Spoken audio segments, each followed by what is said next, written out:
နောက်တစ်ကုံမှာဟင်းဝီရနဲ့စိုးပြစ်သစင်အိမ်ထပ်ပိုခန်းထားတဲ့အင်ကို3,500နဲ့ဝယ်ပြီးခြေချသွားနေဝိုင်းစုခိုင်းတဲ့မြောက်တကုံမှာကြီးကျယ်ခန်းထားတဲ့အာစီစမတ်အင်ဂျီကိုကိုပိုင်စွမ်းစားနဲ့ဝယ်လိုက်တာကဝိုင်းစုခိုင်းတဲ့မှာ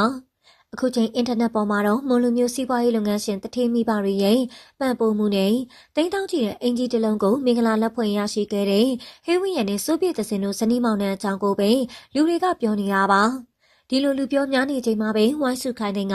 ကိုပိုင်စွမ်းစာနဲ့အတူဟိဝီရနဲ့ဝိုင်းစုခိုင်တဲ့ထက်သားတဲ့အင်ကြီးကိုဝဲပြလိုက်တာဖြစ်ပါတယ်။အဆိုပါအင်ကြီးကတော့မြောက်တကုံမှာဖြစ်ကခင်မီလေးတဲ့အာစီစမတ်ဟုတ်အင်ကြီးတစ်လုံးကိုဝိုင်းစုခိုင်တဲ့ကကာလာတန်ဖိုး3,500ဝန်းကျင်နဲ့ဝယ်ယူလိုက်တာပဲဖြစ်ပါတယ်။စိတ်ဝင်စားစရာကောင်းတာကဝိုင်းစုရဲ့အင်သည်ကြီးဟာအချင်းဟောင်းဟိဝီရတို့နေထိုင်မဲ့ရက်ကွက်နဲ့တိမ်မွေးတဲ့နေရာမှာရှိနေတယ်လို့ဆိုပါတယ်။ဒါပေမဲ့မတူတာကဟင်းဝီရနဲ့စိုးပြည့်တဲ့စင်တို့လိုမိဘရောက်ကမတွေကလက်ဖွင့်တာမဟုတ်ပဲဝိုင်းစုခိုင်းတဲ့ဟာဂီတလောကမှာနှစ်ပေါင်းများစွာစူးစမ်းအားထုတ်ခဲ့တဲ့သူမရဲ့ကိုပိုင်ချွေနေစာကိုပိုင်ဝင်ငွေစစ်စစ်နဲ့ဝယ်ယူခဲ့တာဖြစ်ပါတယ်ဝိုင်းစုခိုင်တဲ့ဟာတစ်ချိန်ကငွေမရှိကုန်မရှိလို့အနှိမ်ခံခဲ့ရတဲ့အဆိုတော်ပေါက်စာလေးဘဝကနေအခုလိုထိတ်တန့်မျိုးသမီးဆိုတော်တရားဖြစ်လာတယ်လို့အောင်မြင်တဲ့စီးပွားရေးရှင်မျိုးသမီးတူဖြစ်ပါရက်တီလာနိုင်ခဲ့တာပါ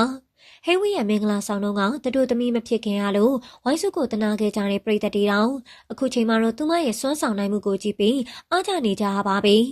ဝိုင်းစုဟာတချို့လိုယောက်ျားယူစရာမလိုပဲကိုကျတော့ပေါ်ကိုရက်တီးပြီး3,500တန်အင်ကြီးနဲ့ခြေချသွားတာဖြစ်ပါတယ်